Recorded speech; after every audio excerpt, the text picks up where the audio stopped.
자, 여러분 안녕하세요. 우리 오늘은 여러가지 설명 방법을 한번 알아보도록 하겠습니다. 교과서는 98쪽, 99쪽 이쪽을 펴주면 되겠습니다. 우리 지난 시간에 설명하는 글을 읽었던 경험을 한번 떠올려 봤었는데 오늘은 탑을 본 경험을 떠올리며 다보탑과 석가탑을 읽고 물음에 답해보라고 얘기를 하네요. 야, 그러면 여러분 우리 1단원에서 배웠던 그런 내용을 한번 생각해보면 여러분 경험이 굉장히 중요할 것 같아. 혹시 다보탑과 석가탑이 어디에 있는지 실제로 본 적 있습니까? 다보탑과 석가탑은 바로 경주 불국사에 있어요. 불국사라고 친다면 우리나라에서 가장 유명한 절 중에 하나죠. 바로 통일신라, 신라시대의 수도였던 경주에서 가장 유명한 절이기 때문이에요. 이 불국사에는 아주 유명한 두 개의 탑이 있는데 바로 이 그림에 보이는 다보탑과 석가탑입니다. 자, 여러분 한번 형태를 먼저 한번 살펴보세요. 혹시 두 개가 닮은 점이 있나요? 어떤 점이 닮았다고 생각이 드나요? 혹은 좀 차이점을 혹시 발견할 수 있나요?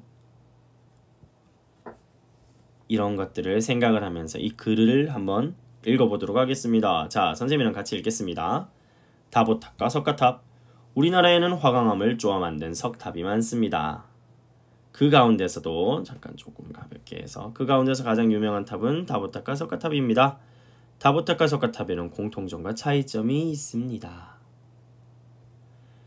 다보탑과 석가탑은 공통점이 있습니다. 두 탑은 모두 통일신라 시대에 만든 탑으로서 불국사 대웅전 앞들에 나란히 서 있습니다.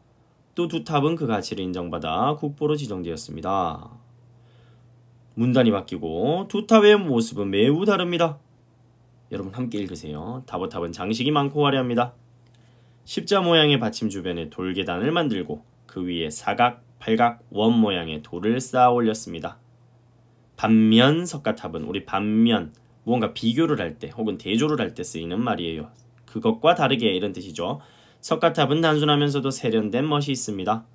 사각 평면 받침 위에 돌을 3층으로 쌓아 올려 매우 균형 있는 모습을 자랑합니다. 다보탑과 석가탑은 서로 다른 모습으로 각각 아름답습니다. 두 탑은 우리 조상의 뛰어난 솜씨와 예술성을 보여줍니다. 그래서 많은 사람에게 관심과 사랑을 받습니다. 우리 이 글을 한번 정리해 봅시다. 여러분, 문단과 문장의 차이를 알고 있나요? 문단, 문장. 문장이 모이면 문단이 되고 이 문단은 같은 내용을 함께 모아놓는 역할을 합니다. 그리고 문장이라면 여러분이 알고 있는 마침표 이런 것들, 느낌표 이런 걸로 끝나는 것들 하나를 문장이라고 하죠. 다시 말하면 우리나라에는 화강암을 쪼아 만든 석탑이 많습니다는 문장이 되고 이런 문장이 하나, 그 다음에 둘, 셋 여기까지가 같은 내용을 다루면서 하나의 문단이 됩니다. 그리고 여러분 키보드로 친다면 여기 엔터키를 탁 치고 나서 여기 한 칸을 띄웠습니다. 그러면 문단이 바뀌었다라고 해요.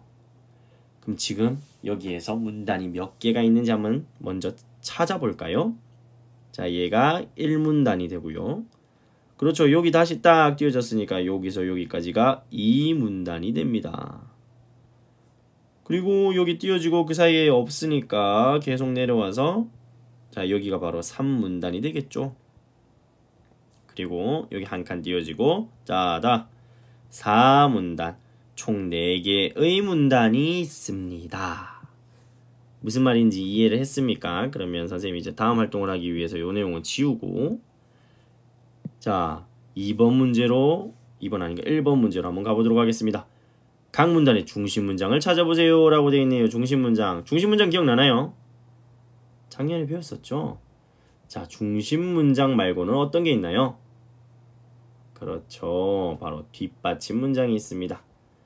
뒷받침 문장은 역할이 바로 중심 문장을 설명하거나 예를 들거나 보충하거나 이런 역할을 하는 애들이 뒷받침 문장입니다. 가령 예를 들어서 우리나라에는 세계적으로 유명한 연예인이 많습니다. 이렇게 중심 문장이 딱 되어 있다면 연예인 많다. 그럼 뒷받침 문장에는 그 연예인들이 누구인지를 한 명 한 명 알려주고 특징을 설명하는 그런 문장들이 나올 수 있다는 거지요. 그렇다면 다시 이 글로 돌아가서 우리가 찾았던 대로 문단이 1문단, 2문단, 3문단, 4문단 4개가 나오네요. 중심 문장을 한번 찾아서 밑줄을 치고 여기에 옮겨 적어 보도록 하겠습니다. 그러면 잠시 화면을 멈추고 함께 해보도록 합시다. 시작합니다. 자, 다 했나요? 그럼 이제 한번 함께 해보도록 하겠습니다. 자, 선생님이 첫 번째 문단에는 이미 중심 문장이 나와 있어요. 다보탑과 석가탑에는 공통점과 차이점이 있습니다. 여기에서 보면 글에서는 다보탑과 석가탑에는 공통점과 차이점이 있습니다. 이상하다. 마지막에 있네요. 우리가 보통 여러분이 여태까지 봤던 것은 첫 번째 문장이 대부분 중심 문장이었을 거예요. 우리가 그런 것을 두괄식이라고 합니다. 머리 두자를 써서. 두괄식은 좋은 점이 내가 하고 싶은 말을 명확하게 해줄 수 있어요. 가령 난 널 좋아해 라고 해놓고 그 뒤에 왜냐하면 이러이러이러하기 때문이야 이렇게 말을 해주면 듣는 사람이 어떤 이야기를 하는구나 라는 걸 분명히 알 수 있죠. 그런데 그렇게 안 하고 너는 웃는 모습도 예쁘고 밥도 잘 먹고 옷도 잘 입고 뭐 주저리주저리 얘기다. 그래서 난 널 좋아해. 우리가 이렇게 말하는 걸 미괄식이라고 하는데 꼬리 미자입니다. 제일 뒤에 생각을, 의견을 넣는다는 건데 이것은 두 개가 특징이 있어요. 얘는 첫 번째는 두괄식은 어떤 내용을 전달하는지 분명히 얘기해 줄 수 있다는 거. 미괄식은 그에 비해서 조금 궁금증을 유발시키는 그런 효과가 있어요. 얘가 무슨 얘기를 하는 거지? 이렇게요. 근데 이 글에서는 물론 그걸 의도한 건 아니지만 중심 문장이 뒤에 와 있습니다. 선생님, 화강암을 쪼아 만든 석탑이 많습니다는 그럼 아닌가요? 이 글에서 알려주고 싶은 거는 화강암이 아니죠. 공통점과 차이점이 있는데 가운데 우리 뭐 이러저러저러 하다 이런 것들이에요. 자, 그러면 이 문단의 중심 문장을 한번 찾아보겠습니다. 이 문단의 중심 문장은 바로 다보탑과 석가탑은 공통점이 있습니다가 되겠습니다. 그리고 나서 어떤 공통점인지를 설명하고 있어요. 공통점은 불국사 대웅전 앞들에 나란히 서 있고 가치를 인정받아 국부로 지정되었다. 이렇게 예를 들거나 설명하는 내용이 나오죠. 자, 3문단으로 가보겠습니다. 3문단의 중심 문장은 바로 그렇죠. 두 탑의 모습은 매우 다릅니다입니다. 그리고 어떻게 다른지가 이 뒤에서부터 계속해서 뒷받침되고 있어요. 마지막으로 4문단의 중심 문장은 다보탑과 석가탑은 서로 다른 모습으로 각각 아름답습니다. 그래서 어쩌고 저쩌고 저쩌고 합니다 라는 내용이 들어가겠죠. 자, 우리가 방금 문단에서 가장 중요하다고 생각되는 중심 문장을 찾아봤습니다. 그리고 중심 문장이랑 뒷받침 문장의 관계도 한번 생각을 해보았습니다. 그럼 여러분이 방금 이 글을 읽었을 때 여기 2번 4가지 중에 어떤 방법으로 설명했는지 한번 확인해 볼까요? 자, 2가지 이상의 대상에서 2가지 이상은 2가지를 포함하는 거예요. 공통점과 차이점을 찾아 설명했다. 혹시 맞나요? 그렇죠. 이미 처음부터 정답이 나와버렸네요. 공통점이 있습니다 라고 해서 공통점이 여기에서 소개됐고 차이점이 다릅니다. 차이점이 나와버렸어요. 자, 이번에는 그럼 두 번째, 세 번째, 네 번째도 한번 찾아봅시다. 전체를 여러 부분으로 나누어 부분별로 설명했다. 선생님 이것도 맞는 거 아닌가요? 이거 맞는 거 아닌가요? 아니죠. 여러분 전체를 여러 부분으로 나눈다면 가령 물고기는 머리와 몸통과 그 다음에 지느러미 이런 식으로 나누어서 자세하게 설명을 쭉쭉 해주는 것을 우리가 전체를 여러 부분으로 나누어 부분별로 설명했다라고 이야기를 합니다. 무슨 말인지 알겠습니까? 자, 세 번째 거 한번 읽어볼게요. 일정한 기준에 따라 같은 것끼리 묶어서 설명했다. 이건 뭘까요? 어떤 게 저런 형태를 띠고 있을까요? 일정한 기준. 뭔가를 설명하는데 가령 이게 좋은 예가 되겠네요. 다리가 하나도 없는 동물은 이런 게 있습니다. 어떤 게 있나요? 뱀, 지렁이, 그쵸? 다리가 없는 동물. 그 다음에 다리가 2개인 동물. 그 다음에 다리가 2개보다 많은 동물. 다리가 2개인 동물은 우리 뭐 쉽게 생각할 때 사람도 있고 뭐도 있고 뭐도 있고, 다리가 2개보다 많은 거 선생님 그런 게 어디 있나 있어요? 오징어, 문어, 진해 등등. 이렇게 기준이 바로 다리의 개수 이렇게 되는 것들, 이렇게 설명할 수도 있다는 거죠. 근데 지금 뭐 석가탑에서 봤을 때 석가탑 다리가 몇 개라는 이런 기준 없죠. 더 예쁘다 뭐 이런 거 기준이 될 수 없죠. 자, 그러므로 아닙니다. 네 번째, 설명하려는 대상이 특징을 나열해서 설명했다. 여러분, 나열이란 말이 나왔는데 나열은 쭉 늘어놓는다는 거예요. 선생님, 그게 무슨 말인가요? 여러분, 주머니에 물건이 많은데 하나씩 꺼내놨다고 생각해 보세요. 그럼 주머니에서 연필도 나오고 동전도 나오고 지우개도 나오고 샤프도 나오고 뭐도 나오고 이런 식으로 하나씩 꺼내서 설명하는 것을 나열이라고 합니다. 그렇다면 우리는 공통점과 차이점을 들어서 찾아서 설명했다고 볼 수 있겠지요. 그래서 우리가 이렇게 지금 공통점과 차이점이 나오는 이 틀을 한번 보고 정리를 해보도록 하겠습니다. 이런 식으로 정리하는 것을 조금 유식한 말로 그래픽 오거나이저라고 해요. 와, 선생님 엄청 있어 보이죠? 글씨도 못 쓰는데 뭐가 있어 보이나요? 자, 지금 보면 여기에 다보탑이 나오고요. 여기에 석가탑이 나오고, 왜 이래 안 써지죠?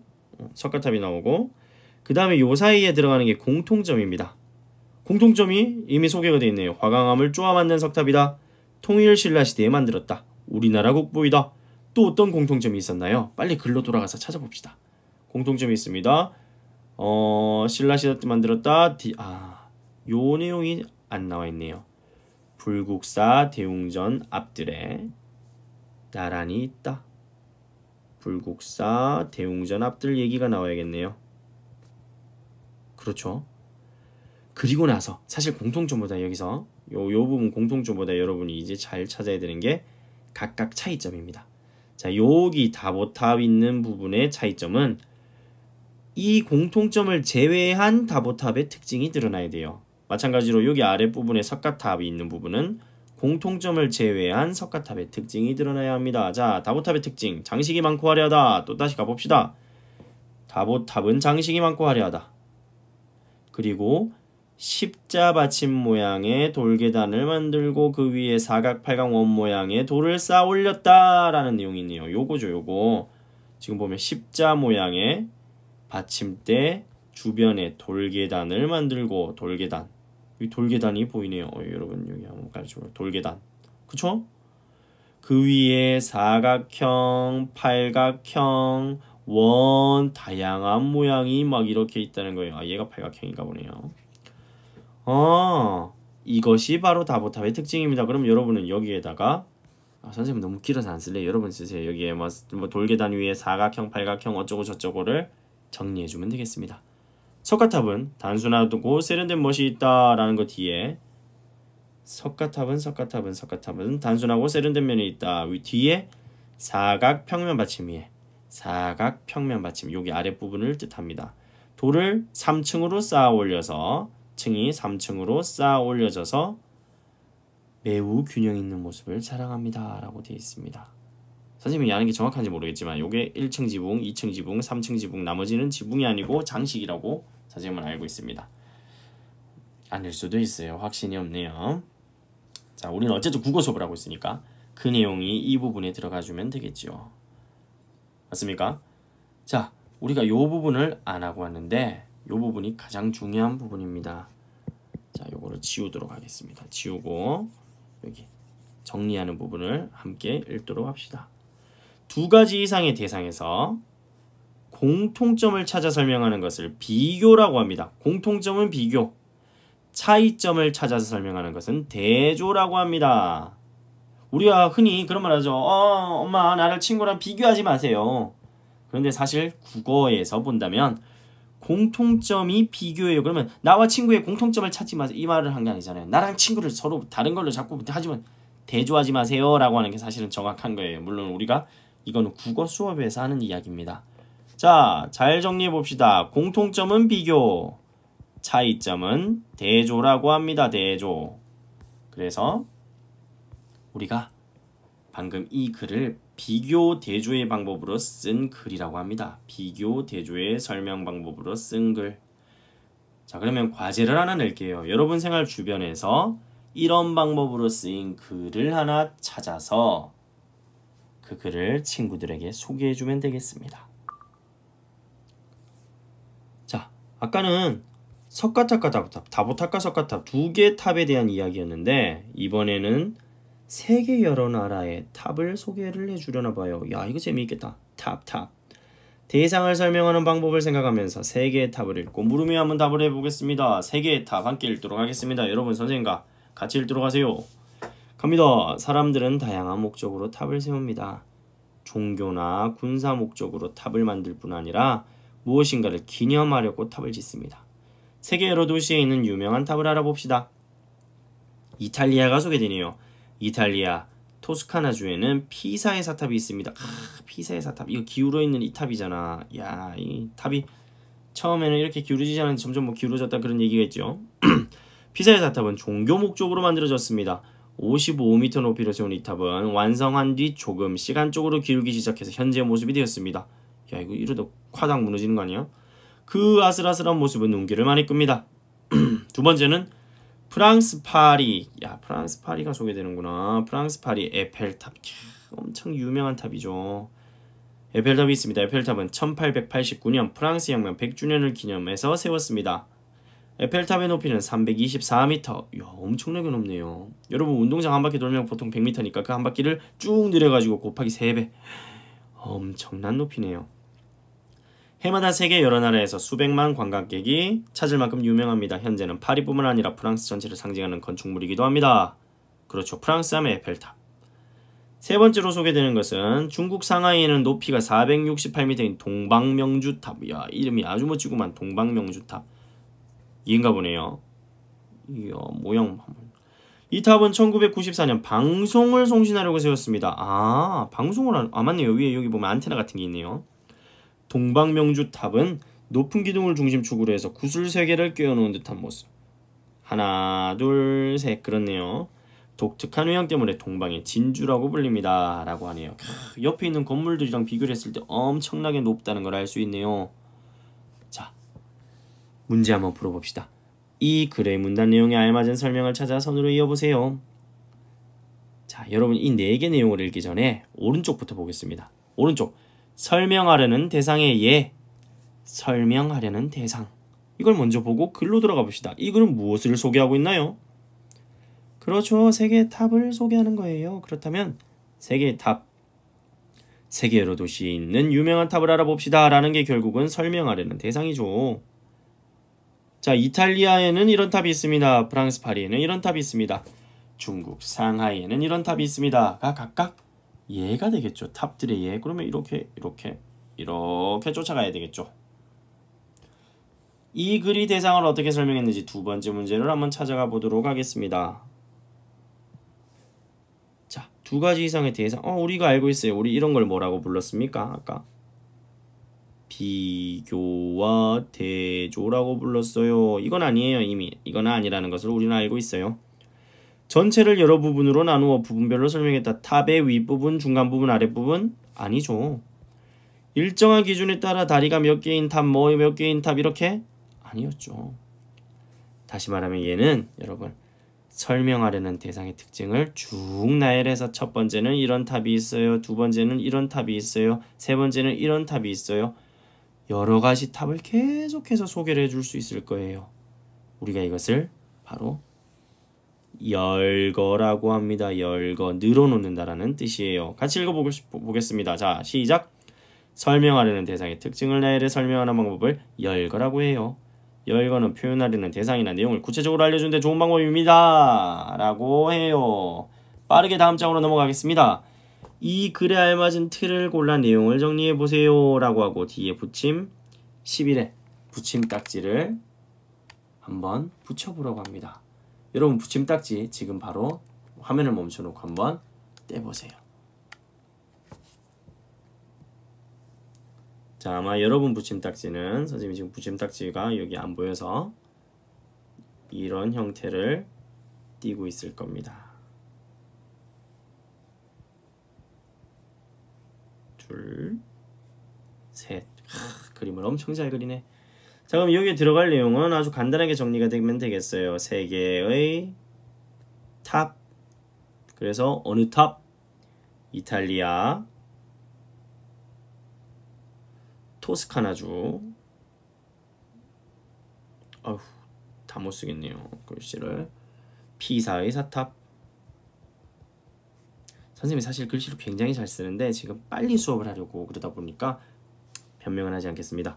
자, 두 번째는 프랑스 파리 에펠탑. 세 번째는 중국 상하이, 아까 뭐였죠 이름이? 동방명주탑. 이 세 개의 탑을 소개를 해주고 있습니다. 얘들을 하나씩 늘어놓았어요. 이런 방법을 뭐라고 한다고요? 열거라고 합니다. 자, 그렇다면 쭉 가봅시다. 자, 주제에 어울리는 설명 방법을 정하고 알맞은 틀을 찾아 쓸 내용을 정리해 봅시다 라고 되어 있네요. 그러면 우리가 주제가 미리 정해져 있습니다. 주제는 어떤 주제가 정해져 있나요? 바로 내가 좋아하는 음식이에요. 여러분, 내가 좋아하는 음식을 이야기할 때 여러분 어떤 음식 좋아하나요? 여러분 이 음식과 저 음식을 비교 대조하기보다 아마 여러분 좋아하는 음식이 많다 보면 이것도 좋고 얘도 좋고 얘도 좋고 얘도 좋아요. 그러면 선생님이 생각할 때 열거의 방법이 이걸 할 때는 좀 좋은 점이 많아요. 선생님 좋아하는 음식 치킨. 치킨은 늘 옳아요. 그쵸? 치킨은 살 안 쪄요. 니가 쪄요. 미안해요. 피자, 햄버거. 그래서 산삼도 좋아합니다. 산삼 너무 좋아. 그리고 네, 파도 좋아해요. 파. 자, 선생님이 이 열거를 고른 까닭은 선생님은 여러 가지를 설명할 때 좋기 때문이에요. 여러 가지를 다양하게 설명할 때 설명하기 위해서다. 그렇다면 틀은 어떤 식으로 만들어지게 될까요? 방금 세 개의 여러 탑과 같이 이야기를 해보면 됩니다. 그러면 내가 좋아하는 음식 이렇게 탁 있다면 선생님은 음식을 5가지 소개하잖아. 2, 3, 4, 5. 그럼 여기는 치킨에 대한 것을 쭉 설명해 주는 거예요. 제가 좋아하는 치킨은 어떠어떠한 특징이 있습니다. 피자는 어디 갔어? 어떠어떠한 특징이 있습니다. 햄버거 어떠어떠합니다. 산삼은 어떠어떠 것이 뭐 이렇게 신받다 하는 그런 음식입니다. 파는 뭐 혈액을 어떻게 저렇게 해주고. 자, 우리가 이렇게 하는 것을 이런 틀을 왜 찾아서 정리하냐면 이번 단원이 어떤 단원이냐면 여기 오른쪽에 살짝 나오네요. 글 요약하기예요. 글 요약하기. 글을 요약한다는 것은 내용을 파악하고 정리하는 거야. 그러려면 이런 틀을 우리가 활용하는 것이 아주 좋습니다. 선생님 지난 시간에 이게 이렇게 정리하는 것을 뭐라고 아닙니다. 그래픽 오거나이저라고 해요. 자, 그러면 우리가 이번 시간에는 바로 양이 꽤 많았네요. 비교대조와 열거의 설명 방법을 알아보았습니다. 우리 다음 시간에는 구조를 생각하면서 실제로 글을 한번 요약을 해보도록 하겠습니다. 그러면 수업을 마칩니다. 여러분 안녕.